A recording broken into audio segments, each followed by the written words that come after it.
So, Aiden, I know that you're founder of a very popular Irish whiskey brand, but one of the things you were telling me pre-show, and we're going to talk about the whiskey story. So, if you're a whiskey connoisseur, stay tuned. But you were telling me pre-show something pretty crazy that you and your wife free birthed through all three of your kids, meaning, well, I didn't know what that meant. You had to explain it to me, but that means that no midwives, no nothing. You did it at home by yourself. So, um, why? Like, what? I didn't know. Why I would didn't you do know. that? Jason, I didn't know what it meant either. I came home one day and Faye was pregnant, and she was like, "Have you heard about free birth?" And I was like, "Well, I love the price point, but no, I don't know anything about it." And she was like, "We're gonna give birth at home," and I was like, "Oh God." But then she made some pretty compelling arguments, and she was like, "This is what I want to do," and are you like, that's it? And I was like, "Then I'm in. Let's go and do it." So she did a course. She studied it. She studied kind of holistic midwifery, and we did it. I mean, I nearly screwed it up, right? Like I didn't fill the pool up enough. It was cold. I nearly fell down the stairs while she was in labor. All these sorts of things that just went haywire. But all three of them are. It was an amazing experience, and yeah. So it was. If we have a fourth, we'll do it again. So you didn't lose any kids. That's the good. That's a good part of the story. Yeah, well, but it's actually the data is you don't, but it's like it's much yeah, it was much better for us. It's not for everyone, but I couldn't make a compelling argument against doing it. I tried, and I wasn't able to come up with one. So I was like, well, look, we're either in or we're out. And so I was like, right, I'm in. So we went and did it, and Faye's amazing, right? Like she absolutely, it was all her. As I say, I nearly fell down the stairs. I was filling a bath. It was nothing to do with me. It was all her. So yeah, it was kind of a mad part of our lives that I wasn't expecting when we found out we were going to have kids. So yeah, How there you old go. are your children? 6, 4, and 2.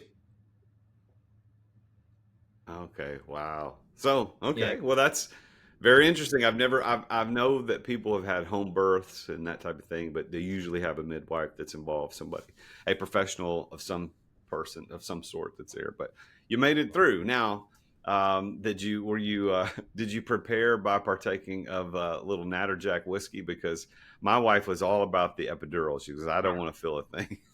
so, so it's really interesting. No, we didn't.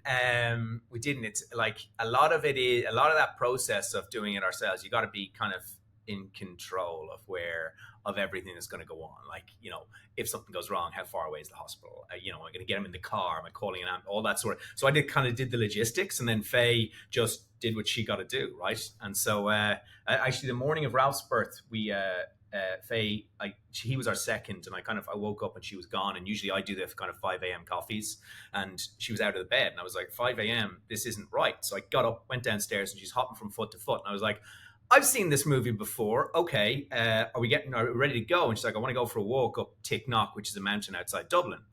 And I was like, you're in labor. Like, I don't know about going for a walk up a mountain. And she's like, let's go. So I was like, all right. We got Gussie, the oldest, in the car. We got in the car. We went up the mountain. We were walking up the hill. She's having what they call surges as we go up the mountain. She's hanging on to me. And I was like, love, you're in fucking labor. Like, can we get off the hill? She's like, we're making it to the top. So we made it to the top. And I was like, can we go down now? She's like, yeah, this baby's coming. I was like, are we going to have a baby on a fucking mountain? Like, is this, I mean, what's going, like, I hadn't planned for this, right? So we get down, we're driving back. She's hanging off the car seat. Gussie's like, what's going on? So I got in, as I say, got Gussie into bed, and then I was filling up the pool, and Faye got in the shower and all that sort of jazz. And then, yeah, Ralph was born. There was a loud scream while I was trying to attach a hose to a hot tap anyway. And Ralph's head was there, and then he tumbled out. I caught him, gave him to Faye. She got on the couch, gave her a cup of tea. Life was forever different. It was kind of a wild, yeah, just a wild, kind of a wild morning. And I think he was born, I'm going to get this wrong, I think he was born about 11 a.m. No, Gussie gone for his nap, so about 12, yeah. And there he was. Wow.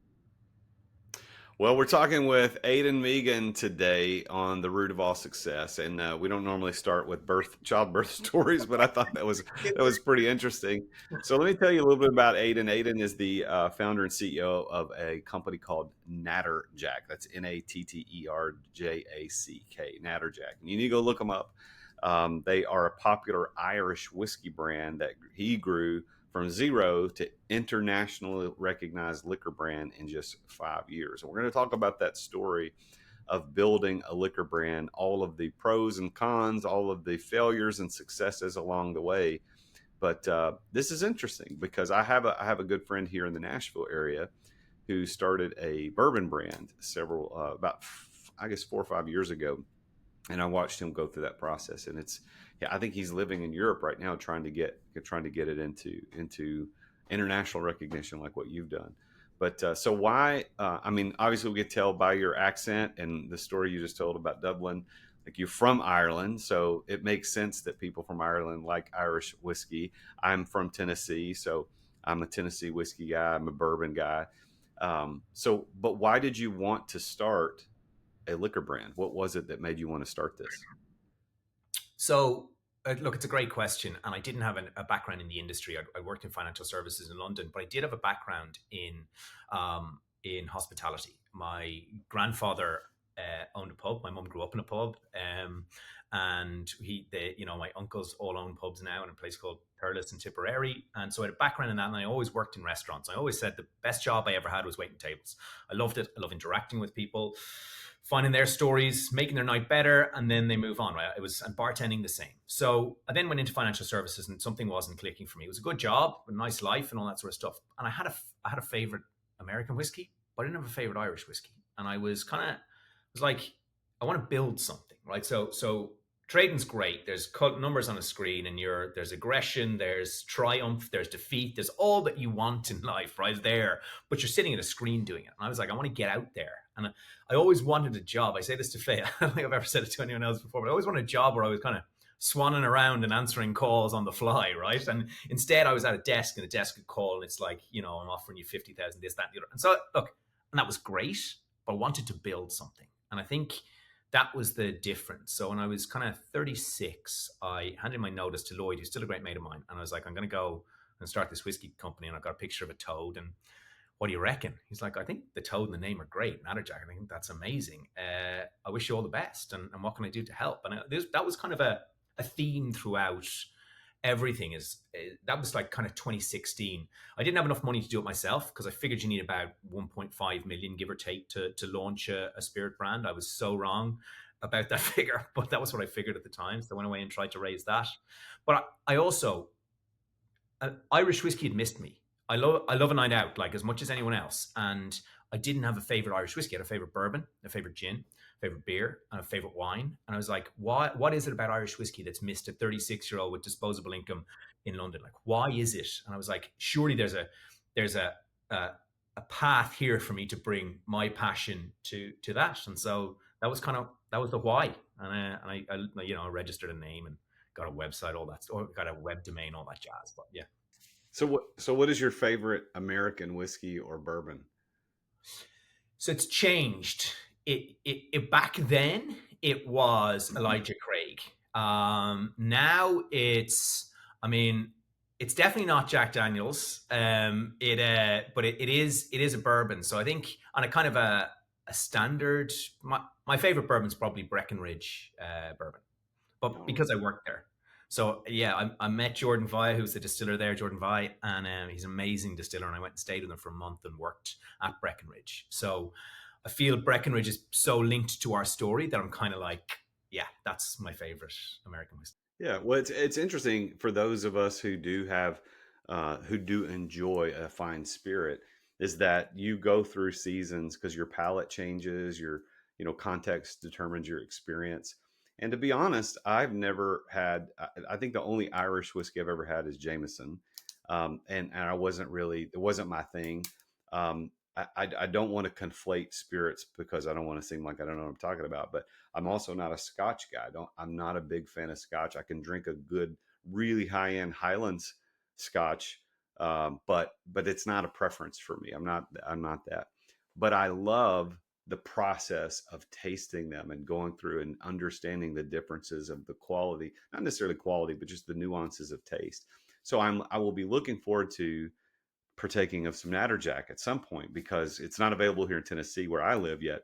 But if you're in 16 different markets here in the U.S., and of course you're all over the place. So what's it like? I mean, you said that you thought it was going to take 1.5 million to get this thing started. It sounds like it took a lot more than that. So I know you had a story with COVID interrupting the process. Tell me a little bit about what happened when you got that first funding and then COVID interrupts. Like what happened?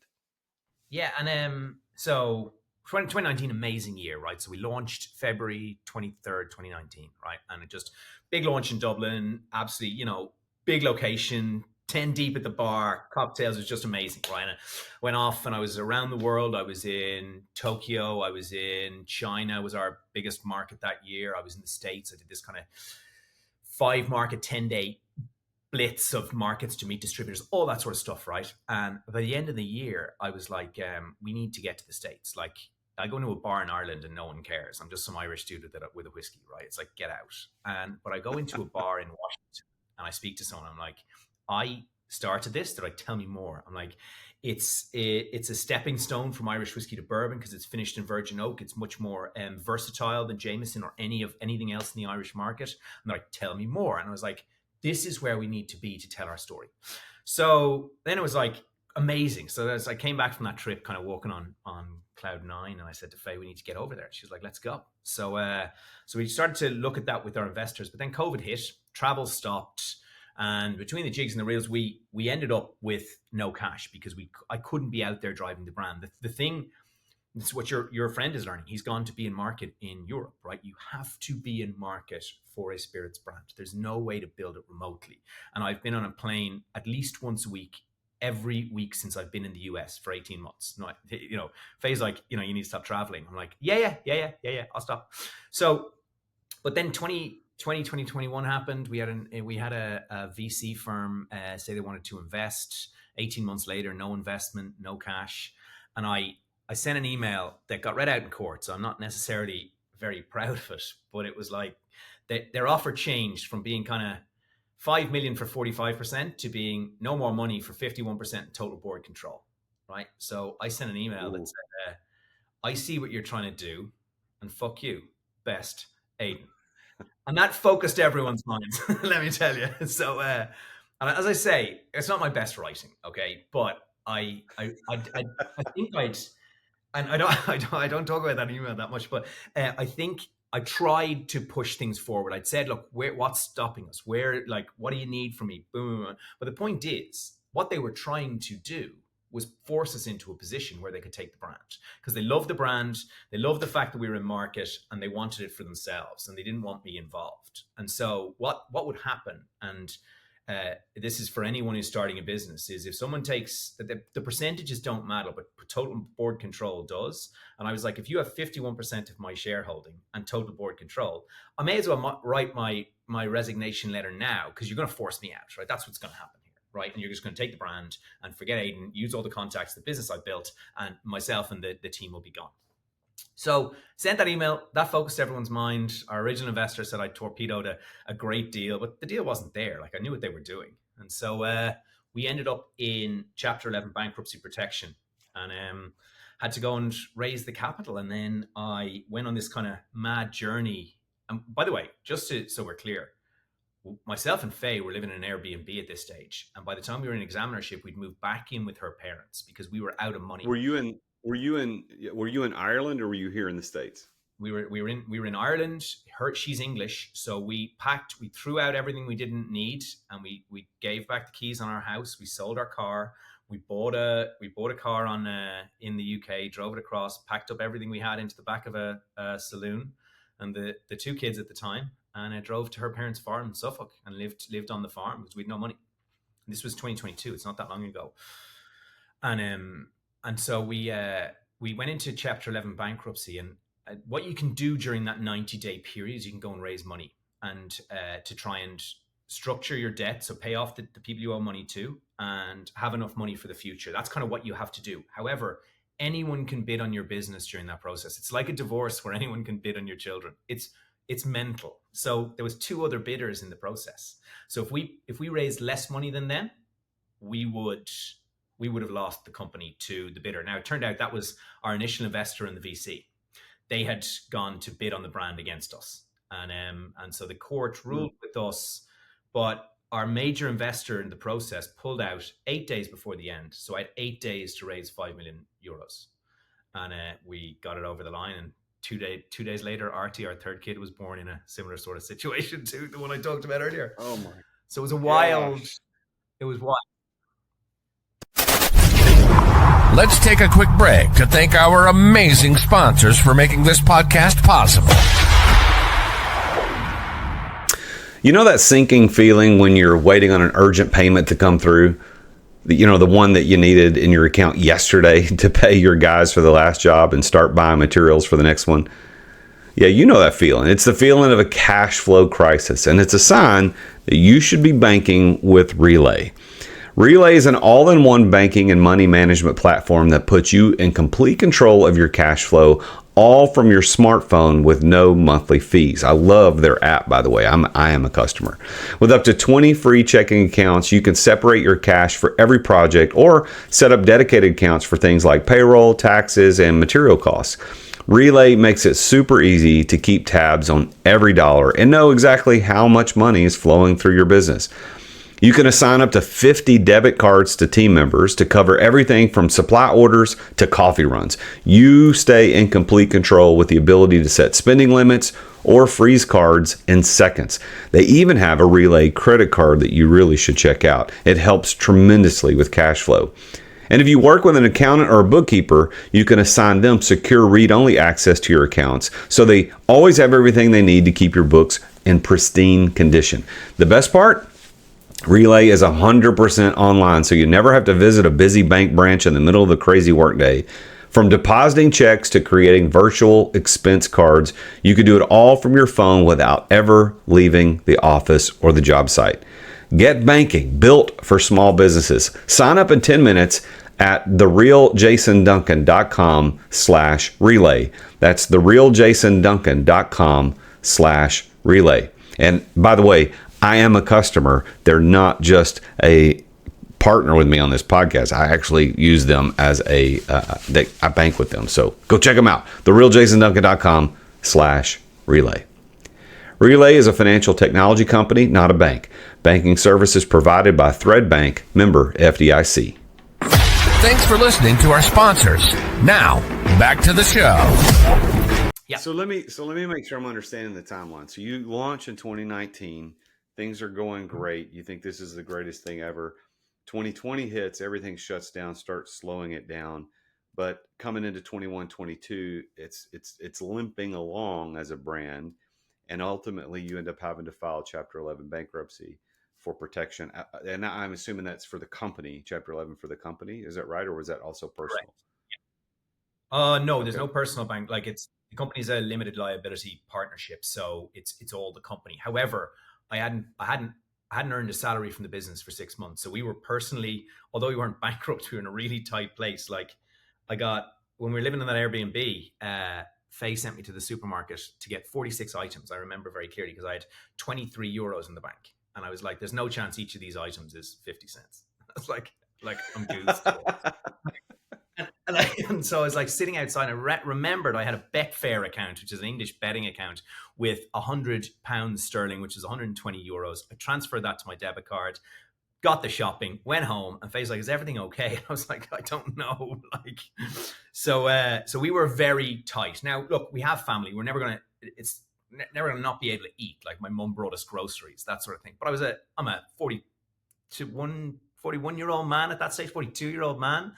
And I'm like, this is not where I saw this going. But we figured, and I remember sitting in that Airbnb talking to Faye, and she's like, "Can you win this?" And I said, "I don't know." And it was the only time I ever wavered on whether this was a good idea, was at that table. It was a freezing cold Airbnb, and it was kind of November. And she's like, "Well, look, what do you want to do?" And I was like, "Well, the minute I stop, it's gone. So if I go and get a trading job, which I probably could do, I don't know, maybe not. Maybe the market's changed so much while I've been out. But I was like, if I do that, it's gone. So we got to be prepared for that. And some people are trying to steal this from us. So even though they're telling us it has no value, it has value. If it had no value, they wouldn't be trying to steal it. And we kind of kept on that. And then we got an order from China, which meant we could pay Scott, who was our staff member, who also hadn't been paid for months. And this order came in from China, and we're like, let's get it. It was like 100 grand, and it covered a couple of debts. It got us a salary, and that's when we moved to Faye's Family Farm. We're like, we have a business here. Let's go. Let's fight this with everything we have. And that was 2 years ago. Went on that journey, just not 2 years ago, yeah. And that was 2 years ago when all this went down. Yeah, 2 years ago, yeah. So we're not that far out of the shit, so to speak. So what's happened now financially? I mean, is the company cash flowing? Did the investors come in? Are you the only person involved? Tell me a little bit about what's happened in the last couple of years. No, so we closed the investment round with some really experienced alcohol bev investors. John Green was he's he's on the board. He's a mentor. He's probably our biggest investor, and he was the executive chair of Founders Brewing, which was led the charge of craft beer back in the kind of late teen 2000s, and they actually exited that in early 2020. And John and the team of investors, Tim, Dale, and Chris and Katie, they understand what it takes. And so they love the passion I had, certainly. They love the fact that we were in market already. And we hired, in Ireland, we've got an incredible operations team, and global marketing is going incredible. We've got really strong team, and they understand what it takes. So we've recapitalized the business. We'll probably this year do little north of 30,000 cases now. We've had some good things come in globally, and that's kind of 50% the US, 50% the rest of the world, give or take. And and so we're in an incredible position. We have 8 direct hires, so the company has 8 people working for us, and we've got a lot of shared reps in markets as well. So we're in a really strong position. Well, congratulations on moving through that tough time. I mean, entrepreneurs who listen to this show, who have been at this game for a while, know that this is part of the story. Very few entrepreneurs go from zero to success without experiencing bankruptcy or the threat of bankruptcy or business partners screwing you or, some bank calling a loan. Like, it sounds to me like you've had just a little bit of all those things that have hit. But I want to congratulate you for successfully and consistently pushing through that, because the key to success is consistency, at least as I see it. But I want to ask you about your key to success. As you look back on your ability to get Natterjack to successfully stay in the market and continue to grow, what is the key that has unlocked success for you more than anything else? It's a great question. It's not it's not something we talk actually, you know what? We talk about success and podcasts talk about success, and that's true. Success, it takes certain keys, and I'll talk about that in 1 second, but probably the main thing is understanding what failure looks like and being okay with things not working out. So an example is the Ohio Liquor Control Board last week. We thought we were in to get a placing out there. It's a control state, and you need to get the state to approve you. And basically they said you're too small. So we were ready to go in Ohio. We'd kind of trips planned, and then Grant, our head of sales, calls me. He's like, Ohio's a no. Sorry, not Ohio. It's Oregon. I'm sorry. So it's Oregon. We're in Ohio. Sorry. So this is Oregon's a control state, right? Ohio's also a control state, but that's, I suppose, neither here nor there. And he's like, Oregon are out. And I was like, okay, cool. What are we focusing on now? And that's where the success comes from, right? Like, you don't linger on these things. This comes from my trading days, right? So you buy the stock at a certain level, and then you're there, right? And then you move on. Because if you sit there and you're like, Jesus, it's off 2% already today, you'll drive yourself insane. And so the best traders have really short memory for what's gone wrong, right? And I think as a CEO, you need to have that as well. You've really, it's changed me as a person. It's changed my thought process, and it's showed me that you lean into the successes, and that's great. You take everyone out for a drink, but when something goes wrong, you look at it, You see if something has changed in your, did you get something wrong, or has something outside your control caused this to be a failure? And if something outside your control, a la COVID or the Oregon Liquor Control Board making a decision, well then your business hasn't changed. You still have a solid business, so you crack on in a slightly different direction. And that stood to us, right? You know, you want all the wins, you don't get them. So when you don't get them, you focus on it. You pivot. You don't pivot. You don't change. I'm not going to start making widgets or battery power banks, right? Like, you're not going to change your business. So just pivot slightly. Just get better, I suppose. How do you define that word success? What does that mean to you? It used to mean something very, very different, Jason. It used to mean that we would sell this business to a company and we'd exit, and it would be, this story, and you'd have it doesn't mean that anymore. Do you want to know what success for me means? It means running a company that people want to work at. This whole thing is people, from relationships, distributors, people on the ground. I want to build a company where people feel like they belong, where people want to work, and then which also leads to great success for them as well. So they grow, they learn, and they make a really good living that they're proud of. And I think that's what success. We're successful now.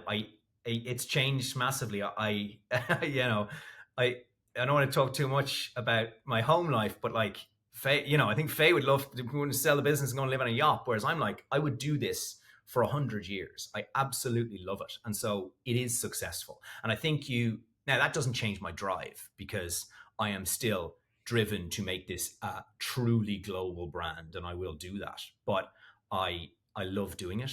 And so success is here. We're probably just not big enough for my ego yet. So yeah, we keep pushing. Well, I think for all of us, especially as entrepreneurs who founded a unique thing, where it's not a franchise, it's not a typical thing, but we found something unique. Like, the goals always change. Hey, I want to make $1 million a year. Hey, I want to do $8 million a year. Hey, I want to do 8 figures a year. Hey, I want to do 9 figures a year. The goals change, and when you reach that goal, you realize it's just a plateau. There's something else above it. So I think I can appreciate that. I think the listeners can appreciate that. So I want you now to put on your coach hat for just a second. I want you to think about, you're an entrepreneur. You've succeeded. You failed miserably, but you've persisted through it and continued to succeed in spite of those things, which is what we all applaud. But as someone who's experienced these things, Aiden, what would you say is your best piece of advice for the entrepreneurs who are facing uncertainty, or who are looking at, they're not sure if this is going to work? Now, you've already said you got to be okay with it not working out. So I'm going to take that piece of advice off the table. So what else would you say is your best piece of advice? Once again, look, a great question, Jason. You got to be all in. You have to, if you want to build something that is huge, it's got to be everything. It can't, and this is for me, right? Maybe somebody who has much bigger bandwidth than me might be able to do 4 of these things at a time, but it's a beast. And everything, you've got to be on your game at every time. You have to bring the energy to the meetings that you want. You've got to be the person. When I going into a meeting, I'm bringing energy. I'm not taking energy away. I'm bringing energy into that room, right? And I can't do that if I've got 4 things. So my advice is, if you want it to succeed, it's got to be your everything. And I know that's really easy for me to say now, because I'm earning a living from this, and lots of people are like, right, well, I also have to keep my job to be able to do this. And I think you will see success much quicker, and you'll find out if it works much quicker. Actually, sorry, that's the better way. You'll find out if it works much quicker if it's your everything for a period of time.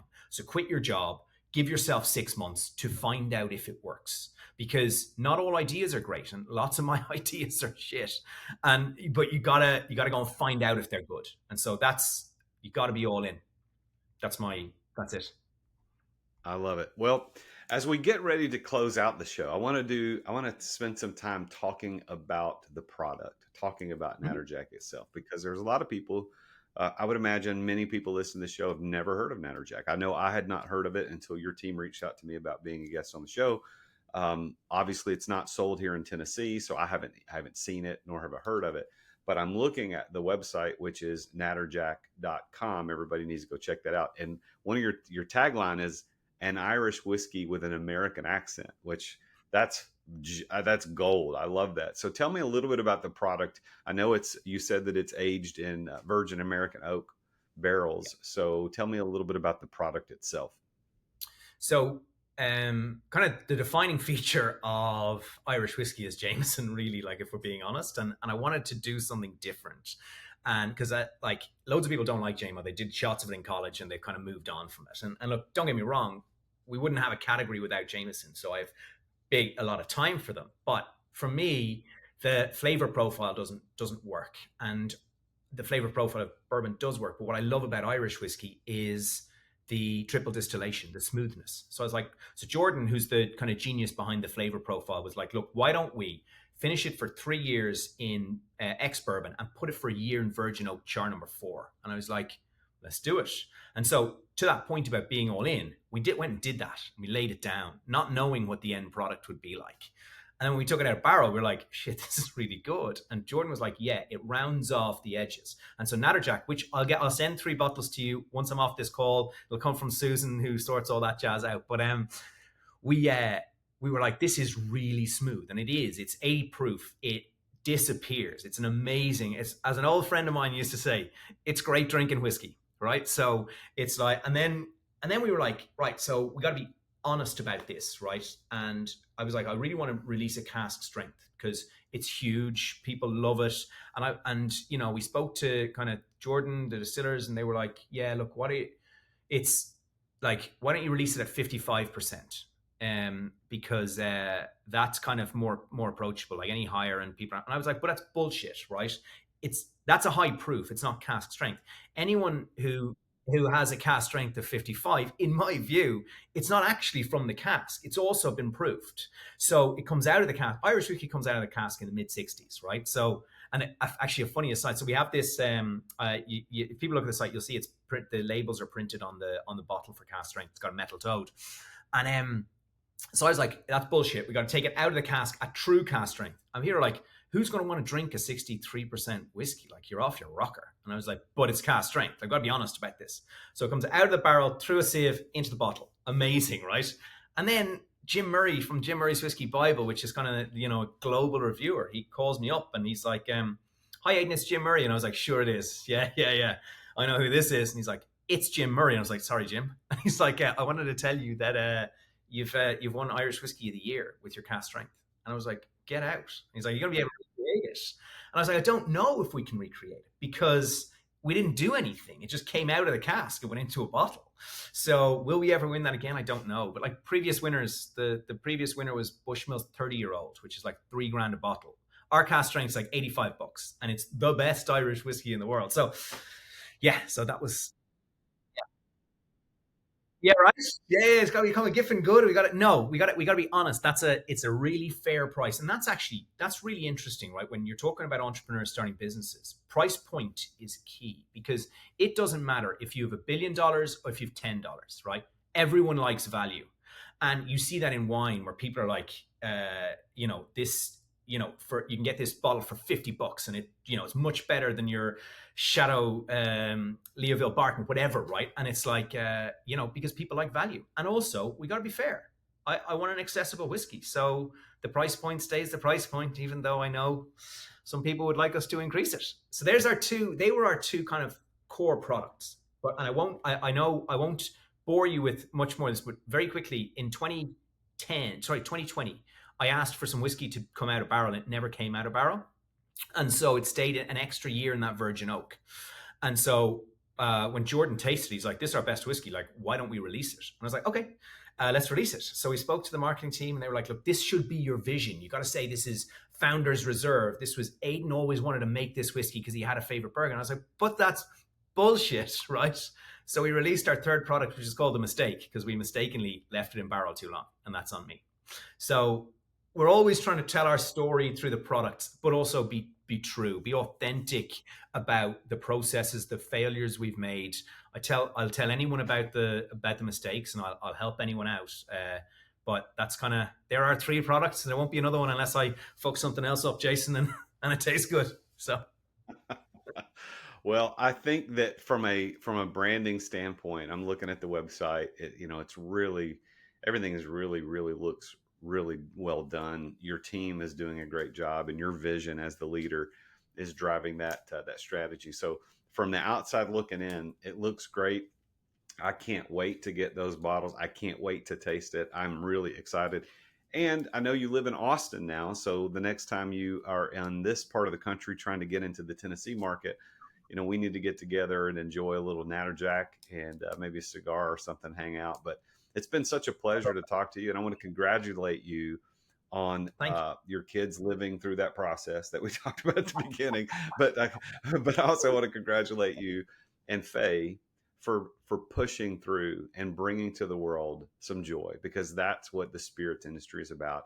It's about bringing a little extra something. And one of the things I love about this as a follower of Jesus, I look at, it says in Proverbs that it is the glory of God to conceal a matter, and it is the glory of kings to reveal something, to reveal the matter. And so I look at spirits as that God concealed all of this in corn and hops and whatever the spirit or alcohol comes from. He concealed it, and we found it, and it brings such joy. And I think Benjamin Franklin said that beer is proof that God wants us to be happy, even though I'm not a beer drinker, but I get his point. So congratulations on your success. Thank you for being on the show today.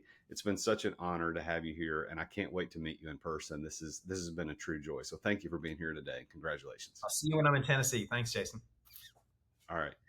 Well, there you have it. Another successful entrepreneur about his journey to success that included bankruptcy and included losing everything. It included living with his parents and living in a rented house and being cold and that moment of questioning. I don't want you to miss what he said. There was that moment of questioning where he and his wife, they looked at each other and she said, can you do this? Can you make this work? And that's when he said, yes, we can do it. And that moment of commitment, that moment of conviction is perhaps what propelled him to be able to be the success that he is today. So when is your moment? When is your moment of conviction? When is your moment of saying, I'm going to do this, hell or high water, I'm going to make this work? So maybe you're in that spot right now. Maybe you're talking to attorneys right now about bankruptcy. Maybe you've got a business partner that screwed you over. Maybe there's employees that are stealing from you. Whatever it is, know that through stories like Aiden's, you have the ability to push through and succeed. So thank you for listening to this story today. And I want you to pay attention to what he said in his advice. He said, you've got to be okay with it not working out, and you've got to be all in. So I think those are great ways to end the show today. Please tune in again next time when I talk with yet another very successful entrepreneur about his or her journey to success. And who knows where that story is going to take us. But as always, I'm the real Jason Duncan, and Jesus is King. Thank you for listening to another edition of The Root of All Success with the real Jason Duncan. If you've enjoyed this week's episode, visit therootofallsuccess.com to access the show notes and other helpful resources. Follow Jason on social media at The Real Jason Duncan. See you again next time here on The Root of All Success.